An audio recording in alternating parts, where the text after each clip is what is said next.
ನಾನೊಬ್ಬನೇ ಇಲ್ಲ, ಪ್ರತಿಯೊಬ್ಬರು ಒಂದು ಹಾರ್ಮೋನಿಯಂ ಕಡಿಮೆ ಆದಾಗ ಹುಡುಗ ಹುಡುಗಿ ಥರ ಆಡೋದು ಅಂದರೆ ಅವರಲ್ಲಿ ಎಲ್ಲ ಕರೆಕ್ಟಾಗಿ ಹಾಡೋದು ಆ ಥರ ಇರ್ತದೆ ಅಷ್ಟೇ. ಹುಡುಗಿರ ಬಟ್ಟೆನೇ ಯಾಕಂದ್ರೆ ಆ್ಯಕ್ಟಿಂಗ್ ಮಾಡಿದ್ದಾರೆ, ಅದೊಂದು ಕಲೆ ಅನ್ನೋದು ನಮ್ಮಲ್ಲಿ ಇರ್ತದೆ. ಹಂಗಾಗಿ ಬೇರೆಯವ್ರ ಬಗ್ಗೆ ನಾವು ತಲೆ ಕೆಡಿಸ್ಕೋಬಾರ್ದು.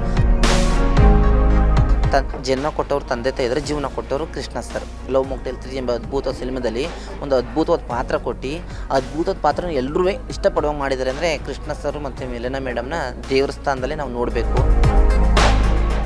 ಪಬ್ಲಿಕ್ ನ್ಯೂಸ್ ಎಲ್ಲ ವೀಕ್ಷಕರಿಗೂ ನಮಸ್ಕಾರ. ನಾನು ನಿಮ್ಮ ಪ್ರೀತಿಯ ಚೈತನ್ಯ ಕೊಟ್ಟಾರಿ. ಇತ್ತೀಚೆಗೆ ಬಿಡುಗಡೆಯಾಗಿರುವಂತಹ ಸಿನಿಮಾದಲ್ಲಿ ಸೂಪರ್ ಡೂಪರ್ ಹಿಟ್ ಆಗಿರುವಂತಹ ಸಿನಿಮಾ ಅಂತ ಹೇಳಿದರೆ ಅದುವೇ ಲವ್ ಮಾಕ್ಟೇಲ್ 3 ಸಿನಿಮಾ. ಈ ಲವ್ ಮಾಕ್ಟೇಲ್ 3 ಒಂದು ವಿಶೇಷವಾಗಿರುವಂತಹ ಕ್ಯಾರೆಕ್ಟ್ರು. ಎಲ್ಲರೂ ಕೂಡ ಯಾರಿದು ಜಗ್ಗಮಮ್ಮಿ ಅಂತ ಹೇಳಿ ಹುಡುಕಿದ್ದೆ ಆಯಿತು. ಇವತ್ತು ನಮ್ಮ ಕೈಗೆ ಜಗ್ಗಮಮ್ಮಿ ಸಿಕ್ಕಿದ್ದಾರೆ. ಬನ್ನಿವ್ರ ಜೊತೆ ಮಾತಾಡೋಣ. ಹಾಯ್ ಸರ್, ಮೊದಲ ಕಾರ್ಯಕ್ರಮಕ್ಕೆ ಸ್ವಾಗತ. ಹೇಗಿದ್ದೀರಾ? ಚೆನ್ನಾಗಿದ್ದೀನಿ ಮ್ಯಾಮ್. ಹಾಯ್. ಇವಾಗ ಜಗ್ಗಮಮ್ಮಿ ಅಂತ ಹೇಳಿದ್ರೆ ಎಲ್ಲ ಕಡೆಗಳಲ್ಲೂ ಕೂಡ ಸಿಕ್ಕಾಪಟ್ಟೆ ಫೇಮಸ್ ಆಗಿರುವಂಥ ಒಂದು ಕ್ಯಾರೆಕ್ಟರ್ ಅಂತ ಹೇಳಿದ್ರೆ ಜಗ್ಗಮಮ್ಮಿ. ಈ ಜಗ್ಗಮಮ್ಮಿ ಏನು ಹೇಳ್ತೀರಾ? ಹೋಗಿ ಜಗ್ಗಮಮ್ಮಿ ಆಗಿದ್ದೀನಿ. ತುಂಬ ಖುಷಿಯಾಗಿದೆ ಮ್ಯಾಮ್. ಪ್ರತಿಯೊಬ್ಬರೂ ಜಗ್ಗನ್ನ ಬಿಟ್ಬಿಟ್ಟಿಗೆ ಜಗ್ಗಮಮ್ಮಿನ ತುಂಬ ಪ್ರೀತಿಸ್ತಾ ಇದ್ದಾರೆ. ಪ್ರತಿಯೊಂದು ಮೊಬೈಲಲ್ಲಿ ನೋಡ್ತೀನಿ, ಮತ್ತು ಥಿಯೇಟ್ರ್ಗಳಿಗೆ ಹೋಗಿ ನೋಡ್ತೀನಿಲ್ಲ, ಎಲ್ಲ ಕಡೆ ಜಗ್ಗಮಮ್ಮಿ ಅಂತ ಕೂಗ್ತಿರ್ತಾರೆ. ಹಂಗಾಗಿ ತುಂಬ ಖುಷಿಯಾಗಿದೆ ಜಗ್ಗಮಮ್ಮಿ. ಇವಾಗ ಜಗ್ಗನನ್ನು ಎಲ್ಲರೂ ಕೂಡ ಮರಿತಾ ಇದ್ದಾರೆ, ಜಗ್ಗಮಮ್ಮಿನ ಎಲ್ಲರೂ ಕೂಡ ತುಂಬಾ ಪ್ರೌಢಿಂದ ಕರೀತಾ ಇದ್ದಾರೆ. ಸೊ ಒಬ್ಬ ಆರ್ಟಿಸ್ಟ್ಗೆ ತಾನು ಮಾಡಿರುವಂತಹ ನಟನೆಯಲ್ಲಿ ಆ ಸಿಕ್ಕಿರುವಂಥ ಒಂದು ಗೌರವ ಇದಲ್ಲ, ಅದೇ ತುಂಬ ದೊಡ್ಡದು ಅಂತ ಹೇಳ್ಬೋದು. ಇದಕ್ಕೇನು ಹೇಳ್ತೀರಾ? ನನಗೆ ಫಸ್ಟ್ ಟೈಮ್ ಮಾಡಿದಾಗ ಒಂಥರ ಎಂಥವ್ರಿಗಾದ್ರೂ ಒಂದು ಈ ಥರ ಮಮ್ಮಿ ಅನ್ನೋ ಪಾತ್ರದಲ್ಲಿ ಸ್ವಲ್ಪ ಮುಜುಗ ಇರ್ತದೆ. ನನಗೂ ಅದೇ ಥರ ಆಗಿತ್ತು. ಅಂದರೆ ಏನು ಅನ್ಕೊಂಡರು ಅಂತ. ಅಂದರೆ ಈಗಂತೂ ಅದನ್ನ ನಾನು ಊಹೆ ಮಾಡ್ಕೊಳ್ಳೋಕ್ಕೂ ಆಗದಷ್ಟು ಪ್ರೀತಿಸ್ತಾ ಇದ್ದಾರೆ. ಜಗನ್ನ ಬಿಟ್ಬಿಟ್ಟಿಗೆ ಎಲ್ಲ ಜಗಮಮ್ಮಿನೇ ಪ್ರೀತಿಸ್ತಾ ಇದ್ದಾರೆ. ಹಂಗಾಗಿ ನಾನು ಇನ್ನು ಜಗಮಮ್ಮಿಯಾಗಿ ಉಳ್ಕೊತೀನಿ. ನನಗೆ ಬೇಡ ಅಂತ ಡಿಸೈಡ್ ಮಾಡಿಬಿಟ್ಟಿದ್ದೀನಿ. ಜಗಮಮ್ಮಿನ ಹೆಂಗೆ ಪ್ರೀತಿಸ್ತಾ ಇದ್ದಾರೆ, ಆ ಜಗಮಮ್ಮಿನ ಹಂಗೆ ಕಂಟಿನ್ಯೂ ಮಾಡ್ಕೊಂಡು ಹೋಗ್ತೀನಿ. ಇವಾಗ ಸುಮಾರು ಕಡೆ ಪ್ರೆಸ್ ಮೀಟ್ ಆಯಿತು, ಎಲ್ಲ ಕಡೆ ಆಯಿತು. ಇವಾಗ ಜಗದೀಶ್ ಅವರು ಅಂತ ಹೇಳಿ ಬಂದಾಗ ಎಲ್ಲರೂ ಹೇಳ್ತಾರೆ, ಏನಪ್ಪ ಇವನು ಮಮ್ಮಿ ಥರನೇ ಆಡ್ತಾ ಇದ್ದಾನೆ ಏನು ಅಂತ ಹೇಳಿ ಕೆಲವೊಂದು ಕಮೆಂಟ್ಸ್ಗಳು ಕೂಡ ನಿಮಗೆ ಬಂದಿರ್ಬೋದು ಅಲ್ವಾ? ಸೊ ಕೆಲವೊಂದು ಕ್ಯಾರೆಕ್ಟರ್ ಬಗ್ಗೆ ಮಾತಾಡ್ತಾ ಇದ್ದಾರೆ. ಸೊ ಇದಕ್ಕೇನು ಹೇಳ್ತೀರಾ ಸರ್? ಅಂದರೆ ಅದು ನಾನೊಬ್ಬನೇ ಇಲ್ಲ, ಪ್ರತಿಯೊಬ್ಬರು ಒಂದು ಹಾರ್ಮೋನಿಯಂ ಕಡಿಮೆ ಆದಾಗ ಹುಡುಗ ಹುಡುಗಿ ಥರ ಆಡೋದು ಅಂದರೆ ಅವರಲ್ಲಿ ಎಲ್ಲ ಕರೆಕ್ಟಾಗಿ ಹಾಡೋದು ಆ ಥರ ಇರ್ತದೆ ಅಷ್ಟೇ. ಅದರಲ್ಲಿ ಏನು ಎರಡು ಮಾತಿರಲ್ಲ. ಈಗ ನನಗೊಬ್ಬ ಮದುವೆ ಆಗಿದೆ, ಒಬ್ಬಳು ಮಗಳಿದ್ದಾಳೆ, ತಾಯಿ ಇದ್ದಾರೆ. ಸೀರಿಯಸ್ಲಿ ಒಬ್ಬಳು ಮಗಳಿದ್ದಾಳೆ, 4 ವರ್ಷ ಹತ್ತತ್ರ ಒಬ್ಬಳು ಮಗಳಿದ್ದಾಳೆ, ಹೆಂಡತಿ ಇದ್ದಾಳೆ, ತಾಯಿ ಇದ್ದಾರೆ, ತಂದೆ ಇಲ್ಲ. ಹಾಗೆ ಅದು ಹಾಡೋದೇ ಬೇರೆ, ತೆರೆ ಮೇಲೆ ಆ್ಯಕ್ಟಿಂಗ್ ಮಾಡೋದೇ ಬೇರೆ ಅಲ್ವಾ? ಈಗ ನಾನು ಹಂಗೆ ಹಾಡ್ಬೋದು, ಹಾಡಿ ತೆರೆ ಮೇಲೆ ಆ್ಯಕ್ಟಿಂಗ್ ಮಾಡಿ ಅದನ್ನ ಇಷ್ಟಪಡಿಸಿದ್ದೀನಿ ಹೇಳಿ ಜನಕ್ಕೆ ಅಲ್ವಾ?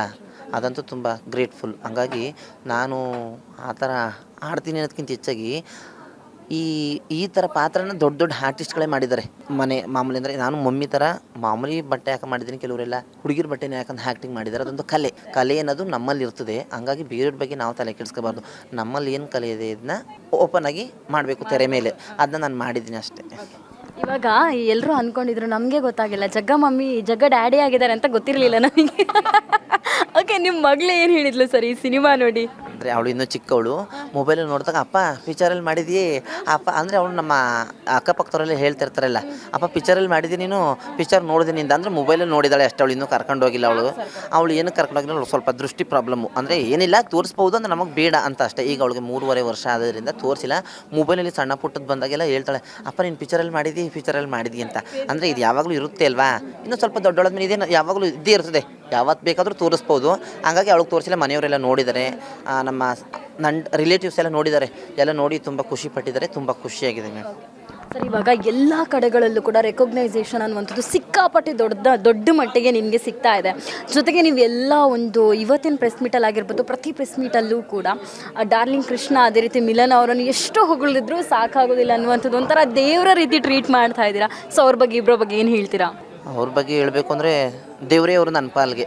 ಏನಕ್ಕೆ ಅಂದರೆ ನಾವೆಲ್ಲೋ ಒಂದು ಕಡೆ ಇರ್ತೀವಿ, ನಮ್ಮನ್ನ ಇಲ್ಲಿ ಗಂಟ ಕರ್ಕೊಬಂದು ನಿಲ್ಲಿಸಿದ್ದಾರೆ ಅಂದರೆ ದೇವರೇ ಅವರಲ್ವಾ?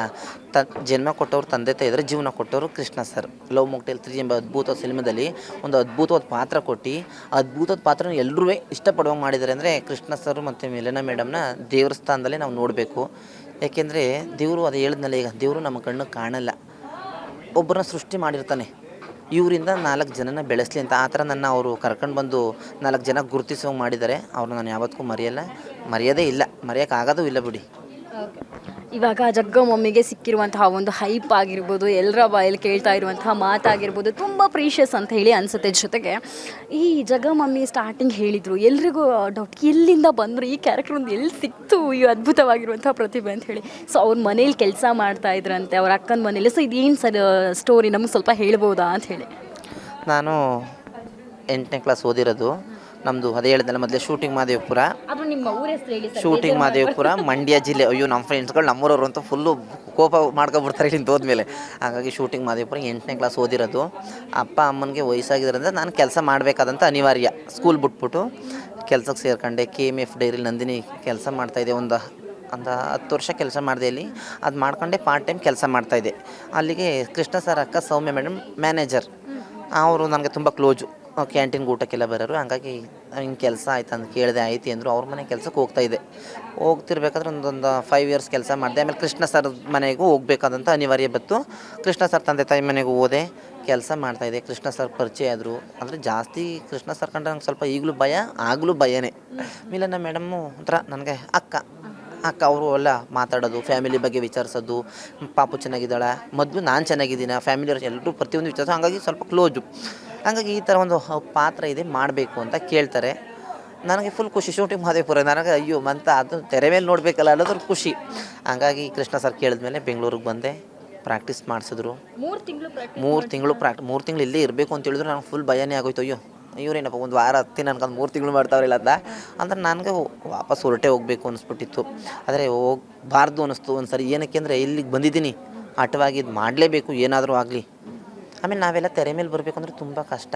ಹೊರಟೋದ್ರೆ ಅವತ್ತು ಹೊರಟೋಗಿದ್ರೆ ಇವತ್ತು ಇದು ನೋಡೋಕೆ ಆಗ್ತಾನೇ ಇರಲಿಲ್ಲ 100%. ಹಾಗಾಗಿ ಅವತ್ತು ನಾನು ಮನಸ್ಸನ್ನ ಗಟ್ಟಿ ಮಾಡ್ಕೊಂಡಿದ್ದಕ್ಕೆ ಕೃಷ್ಣ ಸರ್ ಮಿಲನ ಮೇಡಮ್ ತುಂಬ ಕಷ್ಟಪಟ್ಟಿದ್ದಾರೆ. ನನಗೆ ಆ್ಯಕ್ಟಿಂಗ್ ಮಾಡಿಸ್ಬೇಕಂದ್ರೆ ನನಗೇನು ಇದೆಲ್ಲ ಜ್ಞಾಪಕ ಇಟ್ಕೊಳ್ಳೋದು ಏನೂ ಗೊತ್ತಿಲ್ಲ.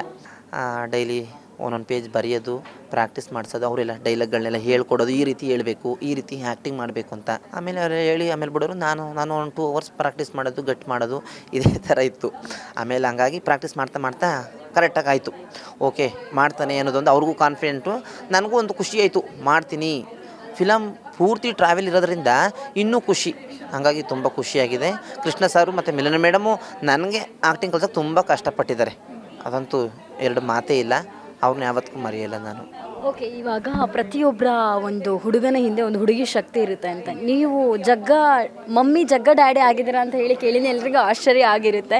ಸರ್ ನಿಮ್ಮ ಮನೆಯವ್ರಿಗೆ ಏನಂದ್ರು ಇದಕ್ಕೆ ಅಂತ ಹೇಳಿ? ನಮ್ಮ ಹೆಂಡ್ತಿಗಂತೂ ಫುಲ್ ಖುಷಿ. ಪಾಪ ಅವಳು ನನ್ನಷ್ಟೇ ಓದಿರೋದು. ಸಿಟಿಲಿ ಇರೋದ್ರಿಂದ ಎಲ್ಲ ಪ್ರತಿಯೊಂದು ಗೊತ್ತಿರುತ್ತೆ, ಎಲ್ಲ ಹೇಳ್ತಾರೆ. ಹಳ್ಳಿಲಿ ಇರೋದ್ರಿಂದ ಅವ್ರಿಗಷ್ಟು ಗೊತ್ತಾಗಲ್ಲ. ಹಂಗಾಗಿ ಹೇಳಿದ್ರು, ಇಲ್ಲ ಹೋಗಿ ಮಾಡು ಆಯಿತು. ಅವಳು ತುಂಬ ಖುಷಿ ಆಯಿತು. ತುಂಬ ಚೆನ್ನಾಗಿ ಮಾಡಿದ್ದಾರೆ. ಇಲ್ಲ ಎಲ್ಲ ನೋಡ್ಕೊಂಡು ಬಂದಿದ್ದೀವಿ. ನಾನು ನಮ್ಮ ಸಿಸ್ಟರ್ಸು ರಿಲೇಟಿವ್ಸ್ ಎಲ್ಲ ನೋಡ್ಕೊಂಡು ಬಂದಿದ್ದೀವಿ. ತುಂಬ ಖುಷಿಪಟ್ಟರು. ಅಂದರೆ ಫುಲ್ಲು ಅವರೇ ಮರ್ತೋಗಿದ್ದಾರೆ. ನಗದು ನೀನು ಮನೇಲಿ ಹೆಂಗಿದ್ದೆ ಅಲ್ಲೂ ಹಂಗೆ ಇದೆ ಪಿಕ್ಚರ್ ಐತೆ. ನಾನು ಮಾಮೂಲಿ ಮನೇಲೂ ಇದೇ ಥರ ಸುಮ್ಮನೆ ನಿಗ್ಸೋದು, ತೀಟೆ ಮಾಡೋದು, ಏನಾದರೂ ಮಾಡ್ತಿರ್ತೀನಿ. ಹಂಗೆ ಅವರು ತುಂಬ ಖುಷಿಪಟ್ಟಿದ್ದಾರೆ. ಅವರಲ್ಲಿ ಹೇಳೋ ಮಾತೇ ಇಲ್ಲ. ಹಂಗಾಗಿ ನಾನು ಇಲ್ಲಿಗೆ ಬಂದಮೇಲೆ ಮನೆ ಕಡೆ ಎಲ್ಲ ಜವಾಬ್ದಾರಿಯಿಂದ ತುಂಬ ಕ್ಯಾರಿ ಮಾಡಿದ್ದಾರೆ. ಹಂಗಾಗಿ ತುಂಬ ಗ್ರೇಟ್ಫುಲ್. ಅವಳು ತುಂಬ ಖುಷಿಯಾಗಿದ್ದಾರೆ. ಆದರೂ ನಾನು ಇಲ್ಲಿ ನೋಡಬೇಕು ಅಂದ್ರೆ ಅವ್ರಿಗೂ ಖುಷಿ ಅಲ್ವಾ. ತೆರೆ ಮೇಲೆ ನೋಡಬೇಕು ಅಂದ್ರೆ ತುಂಬ ಖುಷಿಪಟ್ಟಿದ್ದಾರೆ ನನ್ನ ಆ್ಯಕ್ಟಿಂಗ್ ಎಲ್ಲ ನೋಡಿ. ಇಲ್ಲಿ ಹೆಂಗಿದೆ ಅಲ್ಲೂ ಹಂಗೆ ಇದಿಲ್ಲ, ಅಲ್ಲೇನು ಚೇಂಜ್ ಇಲ್ವಲ್ಲ ನೀನು ಹೋಗುವಂತ ರೇಕ್ಸರು. ಹಾಗಾಗಿ ತುಂಬ ಖುಷಿಯಾಗಿದೆ ಅವ್ರಿಗೂ ಮ್ಯಾಮ್. ಸರ್, ಇವಾಗ ಇನ್ನೊಂದು ಟ್ಯಾಟೋ ಹಾಕ್ತೀರ ಅಂತ ಹೇಳಿ ಇನ್ನೊಂದು ಸುದ್ದಿ, ಸೆನ್ಸೇಷನಲ್ ಸುದ್ದಿ ಥರ ಹರಡ್ತಾ ಇದೆ. ಕ್ರಿಸ್ಮಿ ಕ್ರಿಯೇಷನ್ ಅನ್ನುವಂಥದ್ದು ಒಂದು ಟ್ಯಾಟೋ ಹಾಕ್ತೀರ ಅಂತ. ಏನು ಸರ್ ಇದು ಟ್ಯಾಟೋ ಸೀಕ್ರೆಟ್ ಏನಂದರೆ, ಇದೊಂದು ನನಗೆ ಜೀವನದ ಹೊಸ ಅಧ್ಯಾಯ ಅನ್ನೋದಕ್ಕಿಂತ ಹೆಚ್ಚಾಗಿ ಒಂದು ಗೌರವಾನ್ವಿತ ಜಾಗ ಇದು ನನಗೆ. ಪ್ರತಿಯೊಬ್ಬರು ಗೌರವ ಕೊಡೋದು, ಆಗ ಕೊಡೋ ಗೌರವನೇ ಬೇರೆ. ಈಗ ಸರ್ ನಾನು ಎಲ್ಲೇ ಹೋದರೂ ಸರ್ ನಮಸ್ತೆ ಈಗ ಬಂದ್ರ ಅದನ್ನ ಕೊಟ್ಟಿರೋರು ಕೃಷ್ಣ ಸರ್. ಹಂಗಾಗಿ ಅವ್ರು ನಮ್ಮ ಲೈಫ್ ಲಾಂಗ್ ನಮ್ಮ ಜೊತೆಲಿ ಇರಬೇಕು. ಅವ್ರಿಗೆ ನಾವು ಏನು ಕೊಟ್ಟರು ಅದು ಮರ್ತೋಯ್ತದೆ. ಒಂದು ಪ್ರೀತಿ ವಿಶ್ವಾಸ ಕೊಡ್ಬೋದು, ದುಡ್ಡು ಕೊಡ್ಬೋದು, ಅವ್ರು ನಮಗೆ ಕೊಡ್ಬೋದು, ಅದೆಲ್ಲ ಮರ್ತೋಯ್ತದೆ. ನಮ್ಮ ಲೈಫ್ ಲಾಂಗ್ ನಮ್ಮ ಜೊತೆಲೇ ಇರಬೇಕು ಅನ್ನೋದಾದರೆ ಒಂದು ಟ್ಯಾಟು ಅದೇ ಈಗ ಇಂಪಾರ್ಟೆಂಟ್. ಎಲ್ಲ ಟ್ರೆಂಡಲ್ಲಿ ನಡೀತಿರೋದಲ್ವ. ಹಾಗಾಗಿ ನಾನು ಕ್ರಿಸ್ಮಿ ಅನ್ನೋದನ್ನು ಅವರು ನೆನಪಾಗಿ ಹೃದಯದಲ್ಲಾದರೂ ಹಾಕ್ತೀನಿ, ಊಟ ಮಾಡೋ ಕೈಲಾದರೂ ಹಾಕ್ತೀನಿ. ಯಾಕೆ ಅವರು ಹೃದಯದಲ್ಲಿದ್ದರೆ ಹೃದಯದಲ್ಲಿರ್ತಾರೆ, ಊಟ ಮಾಡೋ ಕೈಲಿದ್ರೆ ದಿನ ನೋಡ್ತಿರ್ತೀನಿ ಅವ್ರಿಗೆ ಊಟ ಮಾಡ್ತಾಯಿದ್ದೀನಿ ಅನ್ನೋದೊಂದು ಖುಷಿ ಅವರಿಂದ ಅಲ್ವಾ. ಮುಂದೆ ಫಿಲಮ್ ಇಂಡಸ್ಟ್ರಿ ಇದೇ ಥರ ಹೋದರೆ ಅವರಿಂದೇ ನಾನು ಊಟ ಮಾಡ್ತಿರೋದು, ನಿಜನೋ ಅಲ್ವಾ? ಫಿಲಮಲ್ಲಿ ಇಂಡಸ್ಟ್ರಿ ಕಂಟಿನ್ಯೂ ಮಾಡ್ತೀನಿ ಅಂತ ಹೇಳಿದ್ದಾರೆ. ಇದೇ ಥರ ಮಾಡಿದ್ರೆ ಅವರಿಂದ ನಾನು ಊಟ ಮಾಡ್ತಿರೋದು. ಹಂಗಾಗಿ ಅವ್ರನ್ನ ನಾನು ಕಣ್ಣಲ್ಲಿ ನೋಡ್ಕೊಂಡು ಡೈಲಿ ಊಟ ಮಾಡಬೇಕು ಅನ್ನೋದೊಂದು ಆಸೆ. ಅದು ನಾನು ಮೈಂಡಲ್ಲಿ ಬಂದಿದೆ, ಅದು 100% ಹಾಕತ್ತೀನಿ. ಟೈಮ್ ಇಲ್ಲ, ಕ್ರಿಸ್ಪಿ ಅನ್ನೋದನ್ನ ಹಾಕ್ಸಿ ನಾನು ಇನ್ಸ್ಟಾಗ್ರಾಮಲ್ಲಿ ಶೇರ್ ಮಾಡೇ ಮಾಡ್ತೀನಿ 100%. ಸರ್ ಇನ್ನೊಂದು ಹೇಳಿದರೆ ಆ್ಯಕ್ಚುಲಿ ಫಸ್ಟ್ ಇನ್ಸ್ಟಾಗ್ರಾಮಲ್ಲಿ ಇದ್ದಾಗ ಒಂದು 250 ಲೈಕ್ಸ್ ಬರ್ತಾ ಇತ್ತಂತೆ, ಇವಾಗ 2 ಲಕ್ಷ ತನಕ ಲೈಕ್ಸ್ ಬರ್ತಾ ಇದೆ ಅಂತ ಅನ್ನುವಂಥದ್ದು ಏನು ಸರ್ ಇದು? ನಾನು ಇನ್ಸ್ಟಾಗ್ರಾಮ್ನೇ ಯೂಸ್ ಮಾಡಿಲ್ಲ. ನನಗೆ ಅದು ಪೋಸ್ಟ್ ಮಾಡೋದು, ಫೋಟೋ ಹಾಕೋದೆಲ್ಲ ತಪ್ಪಾಗ್ಬಿಡುತ್ತೆ ಅಂತ ನನಗೆ ಭಯ. ನನ್ನ ಫ್ರೆಂಡ್ ಕಿರಣ ಮತ್ತು ಮಹೇಶ್ವರಿ, ಸರಸ್ವತಿ ಅಂತಿದ್ದಾರೆ, ಅಣ್ಣ ಇನ್ಸ್ಟಾಗ್ರಾಮ್ ಯೂಸ್ ಮಾಡಿ ಎಲ್ಲ ಫಾಲೋವರ್ಸ್ ಜಾಸ್ತಿ ಐತೆ ಅಂತ ಹೇಳಿದ್ರು. ಮೊನ್ನೆ ಹೋಗಿ ಇನ್ಸ್ಟಾಗ್ರಾಮ್ ಕ್ರಿಯೇಟ್ ಮಾಡಿಸ್ದೆ. ಅಂದರೆ ಇತ್ತು, ಅದು ಒಂದು ಫೋಟೋ, ಒಂದು 2-3 ಫೋಟೋ ಹಾಕಿದೆ, 200 ಜನ ಲೈಕ್ ಮಾಡಿದ್ದು, 2 ಕಮೆಂಟ್ ಮಾಡಿದ್ದು, ಅವ್ರು ಯಾರು ನಮ್ಮ ಫ್ರೆಂಡ್ಸು. ಕ್ರಿಯೇಟ್ ಮಾಡಿಸ್ದೆ. ಏನು ಜಗದೀಶ್ MB, ಜಗೋ mummy, love mocktail 3, artist, shooting Maduvepura, Mandya ಅಂತ. ಮಂಡ್ಯ ಬಿಡೋದಿಲ್ಲ, ಯಾಕೆ ನಾವು ಹುಟ್ಟಿ ಬೆಳೆದಿರೋ ಊರು, ನಮ್ಮ ಮಂಡ್ಯ ಜಿಲ್ಲೆಯವರು, ಪ್ರೀತಿ ಬಾಂಧವ್ಯದಲ್ಲಿ ಎತ್ತದ ಕೈ ಮಂಡ್ಯ ಜಿಲ್ಲೆಯವರು, ಹಂಗಾಗಿ ನಾವು ಅವ್ರನ್ನ ಮರೆಯೋಂಗೇ ಇಲ್ಲ. ನಾವು ಏನಾದರೂ ನಮ್ಗೆ ಸಪೋರ್ಟು ನೀವು ಬೇಕು ಅಂದರೆ ಎತ್ತದ ಕೈ ಅವರು ಸಪೋರ್ಟ್ ಮಾಡೋದ್ರಲ್ಲಿ, ಬೆಳೆಸೋದ್ರಲ್ಲಿ ಒಬ್ಬರನ್ನ. ಈಗ ಎಕ್ಸಾಂಪಲ್ ಗಿಲ್ಲಿ ಸರ್ನ ನೋಡಿದ್ರಲ್ಲ ಹೆಂಗೆ ಬೆಳೆಸಿದ್ರು, ಹಂಗಾಗಿ ಮಂಡ್ಯದವ್ರು ನಾವು ಯಾವತ್ತಿಗೂ ಮರೆಯೋಂಗಿಲ್ಲ. ಇನ್ಸ್ಟಾಗ್ರಾಮ್ದೊಂದು ಪೋಸ್ಟರ್ ಹಾಕಬೇಕು ಅಣ್ಣ ನೀನು ಒಂದು ಯಾವುದೊಂದೇ ಕೃಷ್ಣ ಸರ್ಗೆ ಕೃತಜ್ಞತೆ ಸಲ್ಲಿಸೋದು, ನಿನಗೆ ಇಷ್ಟು ದೊಡ್ಡ ಅವಕಾಶ ಕೊಡು, ಅದೊಂದು ಪೋಸ್ಟು ಹಾಕಿದ್ದೆ. ತಾಕೋ ಜಗಮಮ್ಮಿ ಇಲ್ಲೇ ಸಿಕ್ಕಿದ್ರು ನೋಡಿ ಇನ್ಸ್ಟಾಗ್ರಾಮಲ್ಲಿ. ಈಗ ID ಹುಡುಕ್ತಿದ್ರತ್ತೆ, ಇನ್ಸ್ಟಾಗ್ರಾಮಲ್ಲಿ ಸಿಕ್ಕಿದ್ರು ಅಂತ ಫುಲ್ ಕ್ರೇಜು. ಒಂದು ದಿನ ಸಾಯಂಕಾಲದೊಳಗೆ ಹಾಲೆ 1000 ಮೀರೋಗಿದೆ ಫಾಲೋವರ್ಸು. ಫುಲ್ ಖುಷಿ ನನಗೆ. ಪರವಾಗಿಲ್ಲ ಕರೆ, ನಾನು ಒಂದು ಸ್ಟೇಜಿಗೆ ಕರ್ಕೊಂಬಂದವ್ರೆ ಕೃಷ್ಣ ಸರು. ಯೂಟ್ಯೂಬ್ ಏನಾದರೂ ಸ್ಟಾರ್ಟ್ ಮಾಡೋದು? ಇಲ್ಲ ಆ ಥರ ಎಲ್ಲ ನನಗೆ ಅಷ್ಟೆಲ್ಲ ಗೊತ್ತಾಗಲ್ಲ ಮೇಡಮ್, ಅದೆಲ್ಲ ಮಾಡಲ್ಲ. ಫಿಲಮ್ ಇಂಡಸ್ಟ್ರಿಲಿ ಅವಕಾಶ ಸಿಕ್ಕರೆ ಇದು ಮಾಡ್ತೀನಿ. ಆಮೇಲೆ ಅವ್ರು ನಮ್ಮ ಫ್ರೆಂಡ್ ಹೇಳ್ತಿದ್ದಾರೆ, ಮಹೇಶ್ವರಿ ಫೋನ್ ಮಾಡಿ, ಅಣ್ಣ ಇವತ್ತು 3 ಲಕ್ಷ ವ್ಯೂಸ್ ಹೋಗಿರೋದು ನಿಂದು ನೋಡಿ, 7-8 ಸಾವಿರ ಜನ ಲೈಕ್ ಮಾಡಿ ಕಮೆಂಟ್ ಮಾಡಿದ್ದಾರೆ ಅಂತಂದರು. ಅದನ್ನ ನೋಡಿದಾಗ ಫುಲ್ ಖುಷಿ. ನಾನು ಇನ್ಸ್ಟಾಗ್ರಾಮೇ ಯೂಸ್ ಮಾಡ್ತಿರೋನು, ಈಗ ವಾಟ್ಸಪ್ ಬಿಟ್ಬಿಟ್ಟಿದ್ದೀನಿ, ಇನ್ಸ್ಟಾಗ್ರಾಮ್ ಯೂಸ್ ಮಾಡ್ತಾಯಿದ್ದೀನಿ. ಇನ್ಸ್ಟಾಗ್ರಾಮಲ್ಲಿ ಫುಲ್ ಬ್ಯುಸಿ. ಅಲ್ಲಿ ನಮಗೆ ಒಬ್ಬರು ಜಗಮಮ್ಮಿ ಸೂಪರ್, ಜಗಮಮ್ಮಿ ಫೆಂಟಾಸ್ಟಿಕ್, ಪ್ರತಿಯೊಬ್ಬರು ಮೆಸೇಜ್ ಮಾಡಿರ್ತಾರೆ, ಅವರಿಗೆಲ್ಲ ನಾನು ಥ್ಯಾಂಕ್ಸ್ ಹೇಳಬೇಕು. ಹಂಗಾಗಿ ಇನ್ಸ್ಟಾಗ್ರಾಮಲ್ಲಿ ಫುಲ್ ಬ್ಯುಸಿ. ಕೆಲಸನೇ ಬಿಟ್ಬಿಟ್ಟಿದ್ದೀನಿ, ಮೈಸೂರಿಗೆ ಹೋಗೋ ಕೆಲಸನೇ ಬಿಟ್ಬಿಟ್ಟಿದ್ದೀನಿ ಒಂದು ವಾರದಿಂದ. ಇನ್ಸ್ಟಾಗ್ರಾಮಲ್ಲಿ ಫುಲ್ ಬ್ಯುಸಿ. ಇದೊಂದು ವಾರ, ಇದೊಂದು ಎಂಜಾಯ್ಮೆಂಟ ಅನ್ಭೋಗ್ಸದ. ಇದು ಕೆಲಸ ಇದ್ದೇ ಇರುತ್ತೆ ಜೀವನ ಪೂರ್ತಿ. ಈ ಕ್ಷಣ ಸಿಕ್ಕಲ್ಲ, ಇದು ಸಿಕ್ಕಿರೋದನ್ನ ಇರೋಷ್ಟು ದಿನ ಅನ್ಭೋಗ್ಸೋದು ಅಂದ್ಬಿಟ್ಟು ರಜಾ ಹಾಕೊಂಡು ಮನೇಲೆ ಇನ್ಸ್ಟಾಗ್ರಾಮ್ ಯೂಸ್ ಮಾಡ್ತಾಯಿದ್ದೀನಿ. ಲೈಕ್ ಮಾಡೋದು, ಅವ್ರಿಗೆಲ್ಲ ಥ್ಯಾಂಕ್ಸ್ ಹೇಳೋದು, ಫ್ರೀ ಆದಾಗ ಮಲ್ಕೊಳ್ಳೋದು, ರೆಸ್ಟ್ ಮಾಡೋದು. ಇದು ಯಾಕೆಂದರೆ ಇದು ಹೊಸದು ನನಗೆ. ರೆಸ್ಟ್ ಮಾಡೋದು ಎಲ್ಲ ಜೀವನ ಪೂರ್ತಿ ಕೆಲಸ ಮಾಡಿ ದಿನ ಕೆಲಸ ಇರುತ್ತೆ. ಇದೊಂದು ಲವ್ ಮಾಕ್ಟೇಲ್ 3 ಅನ್ನೋದ್ರಿಂದ ನನಗೊಂದು ಫ್ರೀ ಸಿಕ್ಕಿದೆ. ಸರ್ ಇನ್ನೊಂದೇನು ಅಂತ ಹೇಳಿದರೆ, ಸೋಷಿಯಲ್ ಮೀಡ್ಯಾದಲ್ಲಿ ಸಿಕ್ಕಾಪಟ್ಟೆ ಹವಾ ಇವಾಗ ಆಲ್ರೆಡಿ ಇದು ಆಡಿ ಆಗಿದೆ. ಈ ಸಿನಿಮಾ ನೋಡಿದ ಮೇಲೆ ಯಾರಾದರೂ ಡೈರೆಕ್ಟರ್ ಆಗಿರ್ಬೋದು, ಪ್ರೊಡ್ಯೂಸರ್ ಆಗಿರ್ಬೋದು, ಆ್ಯಕ್ಟರ್ ಆಗಿರ್ಬೋದು, ಏನಾದರೂ ನಿಮ್ಗೆ ಹೇಳಿ ಚಾನ್ಸ್ ಏನಾದರೂ ಬೇರೆ ಸಿನಿಮಾಕ್ಕೆ ಇವಾಗಲೇ ಸೈನ್ ಹಾಕಿದ್ದಾಗಿದಾ? ಇಲ್ಲ ಮೇಡಮ್, ಯಾರೋ ಸರ್ ಫೋನ್ ಮಾಡಿದರು, ಹಿಂಗೆ ಒಂದು ಫಿಲಮಲ್ಲಿ ಮಾಡಬೇಕು ಅಂತ. ಅದಕ್ಕೆ ನನಗೆ ಅದ್ರ ಬಗ್ಗೆ ಎಲ್ಲ ಗೊತ್ತಿಲ್ವಲ್ಲ, ಹಂಗಾಗಿ ಕೃಷ್ಣ ಸರ್ಗೆ ಹೇಳಿದೆ. ಸರಿ ಆಯಿತು ನೋಡೋದ ಜಗ ಅಂತ ಹೇಳಿದ್ರು. ಮತ್ತು ಇನ್ನೊಬ್ರು ಯಾರೋ ಇನ್ಸ್ಟಾಗ್ರಾಮಲ್ಲಿ ಮೆಸೇಜ್ ಮಾಡಿದ್ರು, ಸರ್ ನಿಮ್ಮ ನಂಬರ್ ಕಳಿಸಿ ನಾವು ಒಂದು ಮೂವಿ ಮಾಡ್ತಿದ್ದೀವಿ ಅಂತ. ಸುಮ್ಮನೆ ನನಗೆ ನಂಬರ್ ಕಳಿಸೋದು, ಅವ್ರೇನೋ ಮಾತಾಡೋದು, ನನಗೆ ಅದೆಲ್ಲ ಭಯ ಅಲ್ವ, ನಮ್ಗೆ ಹೊಸಬ್ರು ಏನು ಮಾತಾಡೋದು ಅವ್ರ ಜೊತೆ ಗೊತ್ತಿಲ್ಲ. ಹಂಗಾಗಿ ನಾನು ಅವ್ರಿಗೆ ಏನೂ ರಿಪ್ಲೈ ಮಾಡಿಲ್ಲ. ಕೃಷ್ಣ ಸರ್ ಹೇಳಿದ್ದಾರೆ ನಿನ್ನ ಬೆಳೆಸ್ತೀನಿ ಅಂತ, ಅವ್ರ ಮಾರ್ಗದರ್ಶನದಲ್ಲಿ ಯಾವಾಗಲೂ ಇರ್ತೀನಿ. ಮತ್ತು ರಾತ್ರಿ ಶ್ರೀಧರ್ ಜೈನ್ ಅಂತ ನೋಡಿರ್ತೀನಿ, ಆಪ್ತ ಮಿತ್ರ ಫಿಲಮಲ್ಲಿ ಮಾಡಿದ್ದಾರೆ ಭರತನಾಟ್ಯ. ಸರ್ ರಾತ್ರಿ 11 ಗಂಟೆಲಿ ಫೋನ್ ಮಾಡಿದ್ರು. ಅವರು ನನಗೆ ತುಂಬ ಪರಿಚಯ ಕೆಲಸಕ್ಕೆ. ಅವ್ರ ಮನೆಗೂ ಎಕ್ಸ್ಟ್ರಾ ಏನಾದರೂ ಕೆಲಸಗಳಿದ್ದ ಕರಿಯರು ಜಗ ಬಾ ಅಂತ ಹೋಗ್ತಿದೆ. ಏನು ಇಷ್ಟೊತ್ತಲ್ಲಿ ಫೋನ್ ಮಾಡೋರಿಲ್ಲ, ಮಿಸ್ ಕಾಲ್ ಆಗಿತ್ತು, ಇಂಟರ್ವ್ಯೂಲ್ ಆಗಿತ್ತಂತೆ. ಅಂದ್ರೆ ಮಿಸ್ ಕಾಲ್ ಅಲ್ವಾ, ಬೆಳಗ್ಗೆ ಮಾಡಿದ್ರೆ ಆಯ್ತು ಅಂದ್ಬಿಟ್ಟು ಸುಮ್ಮನೆ. ಅದೇ ಅಂದರೆ ತುಂಬ ರೇರ್. ಶೂಟಿಂಗ್ ಬಂದ್ಮೇಲೆ ಶೂಟಿಂಗ್ ಬರೋದು ಸ್ವಲ್ಪ ದಿನ ಅಂತ ಅವ್ರ ಮನೆ ಕೆಲಸಕ್ಕೆ ಹೋಗಿದೆ, ಎಲ್ಲೋ ಮಿಸ್ ಕಾಲ್ ಸುಮ್ಮನೆ ಆಗಿದೆ ಅಂತ ತಿಳ್ಕೊಂಡೆ. ಆಮೇಲೆ ಅವರೇ ಮಾಡಿದ್ರು, ಏನು ಶ್ರೀಧರ್ ಸರ್ ಇಷ್ಟೊತ್ತಲ್ಲಿ ಮಾಡ್ತಾರೆ ಅಂದ್ಬಿಟ್ಟು ಇರುತ್ತೆ. ಏನು ಜಗ ನಿನ್ನ ಆ್ಯಕ್ಟಿಂಗು, ಕೃಷ್ಣ ನಿನ್ನ ಅದ್ಭುತವಾಗಿ ತಯಾರು ಮಾಡಿದ್ದಾರೆ, ನೀನು ನೋಡಿ ನೆಗೆದು ಉಳ್ಳಾಡೋರು ಇಲ್ಲ. ನನಗಂತೂ ಎಷ್ಟೋ ಬೇಜಾರು ಮರ್ತೇವಾಯಿತು. ತುಂಬ ಚೆನ್ನಾಗಿ ಮಾಡಿದ್ಯಾ, ತುಂಬ ಚೆನ್ನಾಗಿ ಬಂದಿದೆ. ಅಯ್ಯೋ, ಆದರೂ ನೀನು ಇಷ್ಟೆಲ್ಲ ಕಷ್ಟಪಟ್ಟದಕ್ಕೆ ಒಂದು ಸ್ಟೇಜಿಗೆ ಕರ್ಕೋಗಿದ್ದಾರೆ ಕೃಷ್ಣ, ಅವ್ರನ್ನ ಯಾವತ್ತೂ ಮರಿಬೇಡ, ಅವ್ರನ್ನ ಕೇಳಿದೆ ಅಂತ ಹೇಳು ಅಂದರು. ಹಂಗಾಗಿ ಶ್ರೀಧರ್ ಜೈನ್ ಸರ್ಗೆ ತುಂಬ ಖುಷಿ ಆಯಿತು ಅವ್ರು ಮಾಡಿದ್ದು.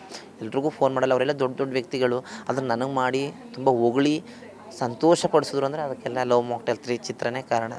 ಜಗ್ಗ ಮಮ್ಮಿ ಅಂತ ಹೇಳಿ ಇಡೀ ಹವಾ ಕ್ರಿಯೇಟ್ ಮಾಡಿ ಆಗಿದೆ ಸರ್. ನೆಕ್ಸ್ಟ್ ಜಗ್ಗ ಮಮ್ಮಿಗೊಂದು ಆಸೆ ಇರುತ್ತಲ್ಲ, ನಾನು ಈ ಒಂದು ಆ್ಯಕ್ಟರ್ ಜೊತೆ ಆ್ಯಕ್ಟ್ ಮಾಡಬೇಕು ಅನ್ನುವಂಥದ್ದು. ಯಾರು ಸರ್ ನಿಮ್ಮ ಫೇವ್ರೆಟ್ ಆ್ಯಕ್ಟರು?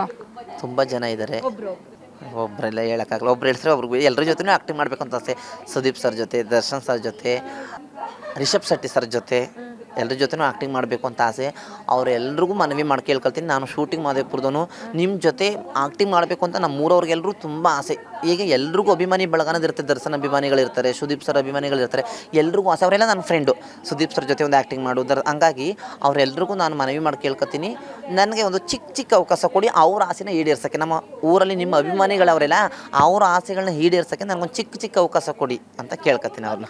ಅವ್ರಿಗೆಲ್ಲ ಏನು ಹೇಳಬೇಕು ಅಂದರೆ ತುಂಬ ಖುಷಿ, ಅಂದರೆ ನನಗೆ ಎಮೋಷನೇ ಆಗ್ಬಿಟ್ಟಿದ್ದೀನಿ ಫುಲ್ಲು. ಅಳುದನ್ನು ಬಾಕಿ ಅಳು ಬರ್ತಾಯಿಲ್ಲ.